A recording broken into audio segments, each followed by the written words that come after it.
Well, the market seems to have put a bottom for the moment, the Nifty at least, at 11,480.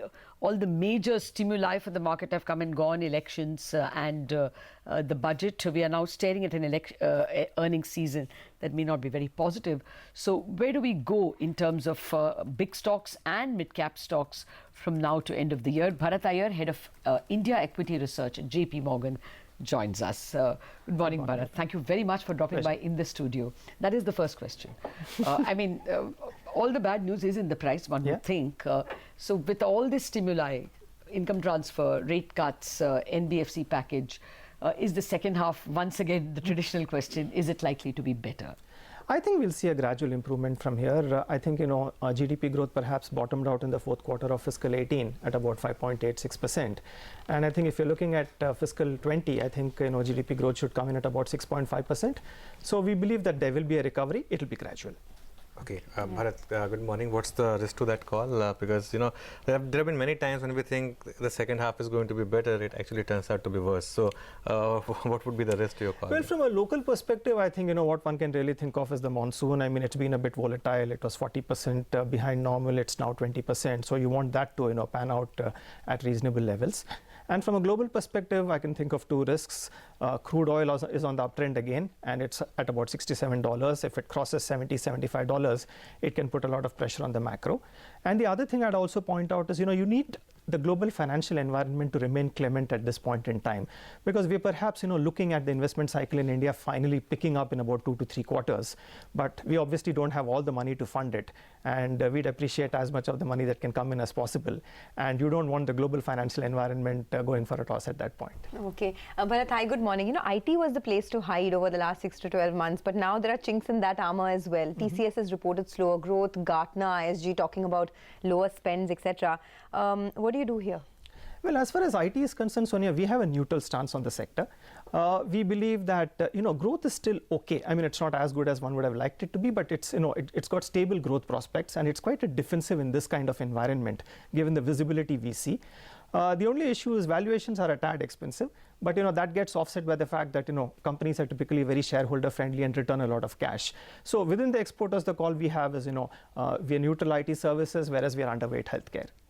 Okay. Well, Bharat, did you say that the private investment cycle has already picked up, or you expect it to pick up only? We would expect it to pick up in 2 to 3 quarters. We just had a projects today, gentleman, who was saying that there were a decent amount of announcements in the first quarter. But you don't see any signs of private capex, any announcements already? See, announcements have been made. Cement, I think we heard. Cement, I think, is, you're seeing signs of capacity expansion in cement, because that industry is going through a good time. I think there are selective announcements being made in steel, both on the M&A front and in terms of greenfield expansion. So I think there are green shoots of recovery. So it's not that, I think we decisively bottomed out and there are green shoots of recovery. But, to see the animal spirits out there, I think it'll still take a couple of quarters. I mean, typically when capacity utilization crosses 80%, that's when you really start seeing the enthusiasm come in, which I think is a couple of quarters. Let me just complete that. You said, okay, underweight IT. Neutral IT and underweight pharma. But can you just continue on cement?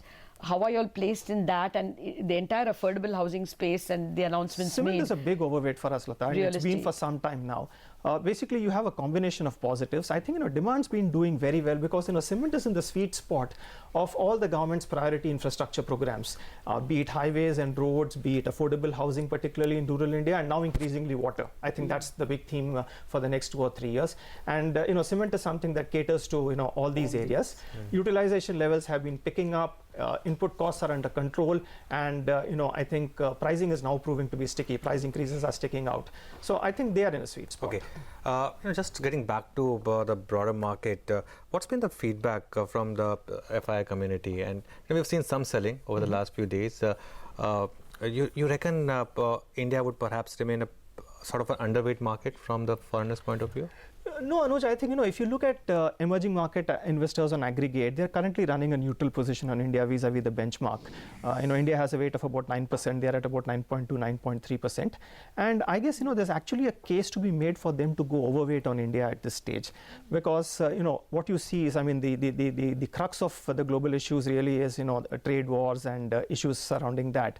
And if you see, India actually has an advantage there because, we're a very small part of the global supply value chain. And, as Lata mentioned earlier, most of the uncertainties in the policy environment associated with India are behind us now. The elections are behind. You have a very decisive mandate. The budget is behind. So, if the global environment remains choppy, there's actually a case for, investors to increase weights on India. It actually comes as such a breath of fresh air, to hear this positive commentary. I mean, in this gloom and doom scenario, you're keeping your head above water. But in the sense of anecdotal evidence, is there any evidence to suggest that there's a recovery in the auto sector? Because we were just speaking with Dr. Goenka, as we told you earlier, and he said that, they may actually have to scale down their 5% growth guidance for the full year. But how are you positioned here? Sonia, we've been underweight autos for some time now, and I don't see that stance changing in a hurry unless there is some policy intervention. Because, here was a segment that was already past mid-cycle, perhaps approaching late cycle. And then, you have this peculiar circumstance where, over an 18-month time frame, you have a 20% increase in selling price because of a variety of policy-related costs bunching up, be it insurance, be it safety, be it emission. And that puts a lot of pressure. So it's going to take some time for affordability levels to come back to absorb that 20% increase in selling price. So, I wouldn't rule out a trading rally sometime end of third quarter, early fourth quarter, because of the base effect and the festive season being early this year. But otherwise, this, I think, the slowdown is going to be a little more prolonged than it normally is. Okay. This is not a very good development. A raid at Indira Jaisingh's residence represents a view that should be heard. So I'm a little worried. One hopes that there is good reason for raids like this. But I think yeah. there must no, be. I'm not so sure No, at there all. must be. Let us look at the evidence and only Yeah, then exactly. comment. So we should look at both sides. There must be some reason, and we just can't pass a statement or No, I'm saying I hope there is, because I would want all kinds of voices to be preserved. All and heard. kind of voices must be preserved and all kind of voices must be heard. But if there's something wrong prima facie, even if that's a dissenting voice, let the law take its own course. So I don't think right now can say anything on that. No, I'm expressing my sorrow over it. Okay, Bharat, besides cement, what else can you be positive on at this juncture? I think you can be positive the banks. Again, you're seeing a reasonable confluence of positives. Loan growth is coming back again in double digits. Credit costs seem to have decisively peaked out, and we're seeing the benefits coming back. There could potentially be write backs. And policy is very supportive. We've seen 75 basis points of rate cuts, perhaps another 50 at least to go. So I think banks look interesting. Within the materials pack, again, steel looks interesting. I think, iron ore prices are doing very well because of the issues in Brazil, and Indian companies typically tend to be vertically integrated. And then you have the added benefit of protection from MIP.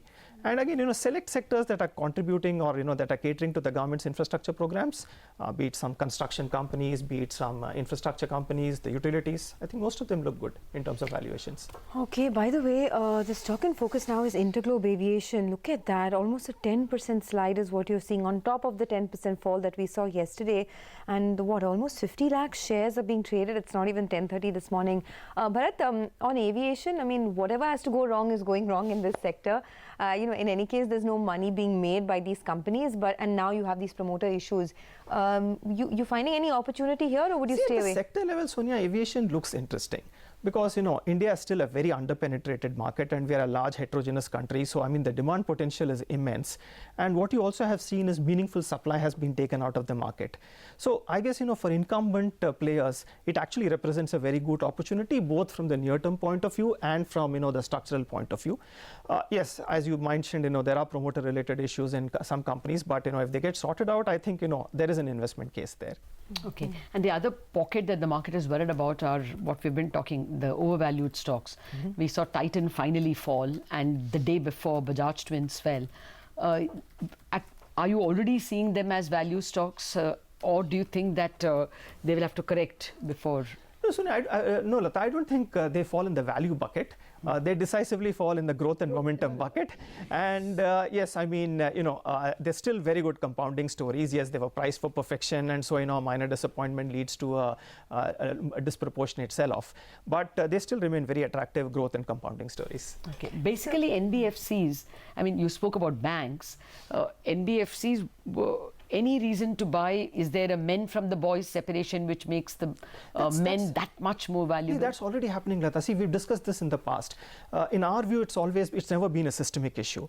I mean, we've always said that, look, I mean, it's a solvency issue or a refinance issue in select companies, and they'll need to sort it out. But for most of the rest of the pack, we haven't seen any problems. And if you see the big names across segments, be it autos, be it housing finance, be it consumer finance, they've all continue to do very well.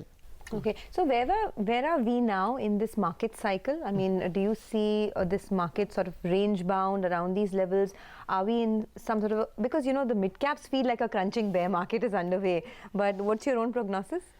Sonia, I think we are in a mature bull market, and that means that return expectations will have to be modest, and we'll have to contend with volatility. Okay. So I'll just give you the backdrop to that. I mean, if you see, we've been this bull market's like almost 10 years going now, and valuations are not cheap. You're trading at 18, 19 times forward earnings. I mean, there are growth concerns both locally and globally, and you're probably going to get earnings growth in the low to mid teens, which will be a driver of markets. But the volatility can't be wished away because of the issues that we see globally. So I guess if you make the normal 10-12% that you make in equities every year, and with some volatility, I think that should be par for the course. Okay.